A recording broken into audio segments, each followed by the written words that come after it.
Ich habe Chemie studiert, aber ich habe schon während des Studiums als freie Journalistin gearbeitet und zwar bei einer Redakteurin, die für Windpower Monthly tätig war und auch für die Financial Times Energy Newsletter, und das hat mir sehr großen Spaß gemacht.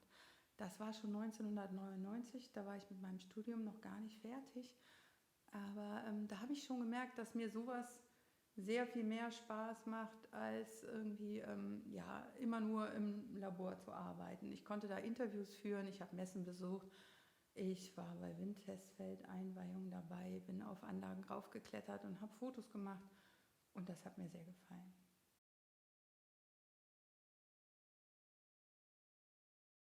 Ich habe mich 2004 selbstständig gemacht, habe meine eigene Agentur gegründet. Vorher war ich ja schon in der erneuerbaren Energienbranche tätig. Ne? Nach meiner Tätigkeit als freie Journalistin war ich festangestellt bei der Fachzeitschrift Photon. Da habe ich auch sehr viel gelernt.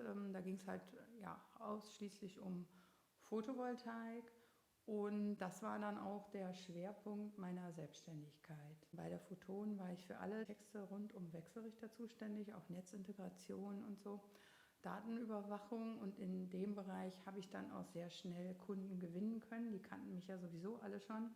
Da konnte ich dann auch schnell Aufträge akquirieren. Mein erster großer Kunde war dann die Firma Sputnik Engineering, für die ich halt 7 Jahre lang die komplette Unternehmens-PR aufgebaut habe. Als ich anfing, hatte Sputnik 38 Mitarbeiter, eine Niederlassung in Deutschland. Am Ende der 7 Jahre waren es dann über 500, auch in ganz Europa.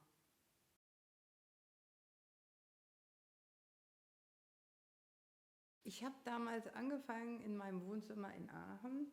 Ich habe mir einen Laptop besorgt und eine Kamera, habe dann das erste Geld für Visitenkarten und Flyer ausgegeben, bin dann auf Messen gezogen und habe dort dann auch schon direkt Kunden akquirieren können.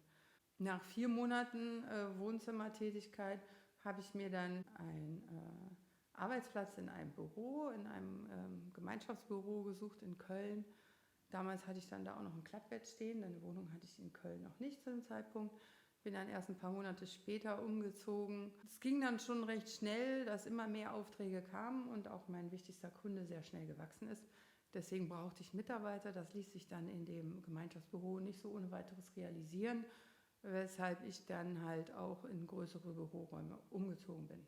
Jetzt bin ich schon relativ lange im Technikhof in Köln-Kalk. Das gefällt mir hier auch sehr gut. Ja, das Büro ist einfach super geschnitten. Es wird auch im Sommer nicht so heiß und man hat sehr viel Platz. Man kann Räume auch mal dazu mieten oder auch wieder abstoßen oder sich Untermieter dazu holen. Und ja, hier bin ich gerade sehr zufrieden.